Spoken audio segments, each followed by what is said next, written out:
My hands trembled with silent rage as my sister smirked across the Christmas table. The lights from the tree glowed warm, but inside me, it was winter steel. "The garage is ready for you," my mother announced, loud enough for the whole table to laugh. My exile, my yearly humiliation. I clenched my glass. Let them enjoy their cruelty one last time. 5 years of swallowing their mockery. 5 years of silence. They thought I was broken. They thought I was nothing. What they didn't know was that while they laughed, I had built an empire. In the shadows, in secret. And tonight, Christmas would be their reckoning. It hadn't always been war between us.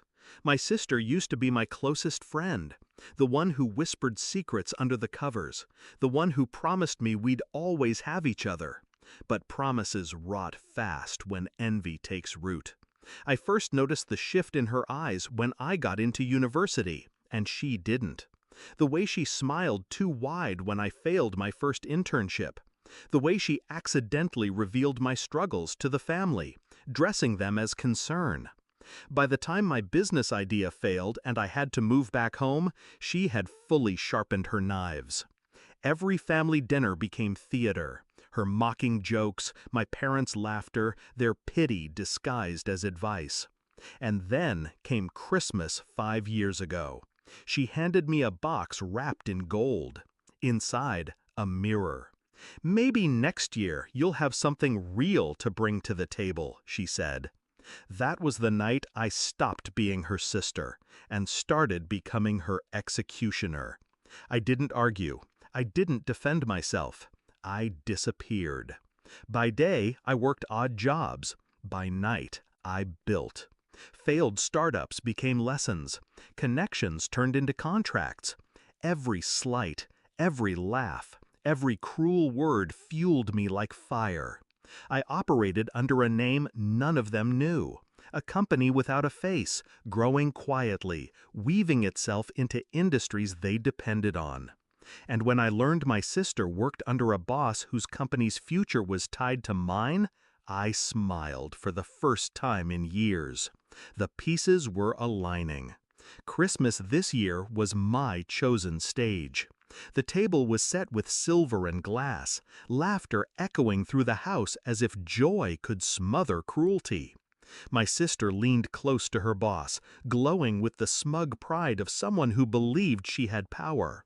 She looked at me like I was still that girl with nothing, and I let her, because the timing had to be perfect. It began with a vibration. Her boss's phone lit up. Then again and again, notifications flooding like a storm. I watched his face pale as the emails appeared. Contracts canceled, investors pulling out, suppliers cutting ties, all from the same sender, the mysterious CEO no one in the industry had ever met. Until tonight. His hands shook as he looked around the table. I need to step outside," he muttered, already unraveling. My sister frowned, reaching for her phone. Her screen lit up with the same storm of messages. She scrolled, her smirk cracking, her color draining. And then she saw it. The signature at the bottom of every message. Mine. Her eyes snapped to me. For the first time in years, she was speechless. I leaned back, my voice steady, cutting through the stunned silence. "Merry Christmas, sister." The table froze, forks halfway to mouths, my mother's hand covering her lips, my father staring as if seeing me for the first time, and my sister collapsing in real time, the weight of 5 years crashing down on her shoulders. The climax was quiet. No shouting, no chaos, just the slow, crushing realization that I wasn't the failure they thought I was. I was the storm they never saw coming.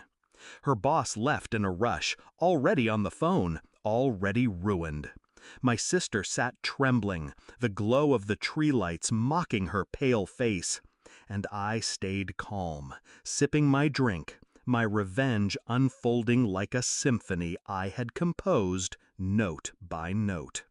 Later, when the dishes were cleared and the silence was heavier than the snow outside, I walked past her.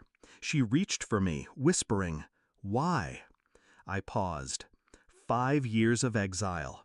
5 years of laughter at my expense. 5 years of her mirror reflecting nothing but cruelty.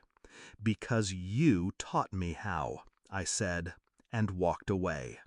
Now, as I sit in the quiet aftermath, I don't feel guilt. I feel release. My empire is no longer hidden. My voice no longer silenced.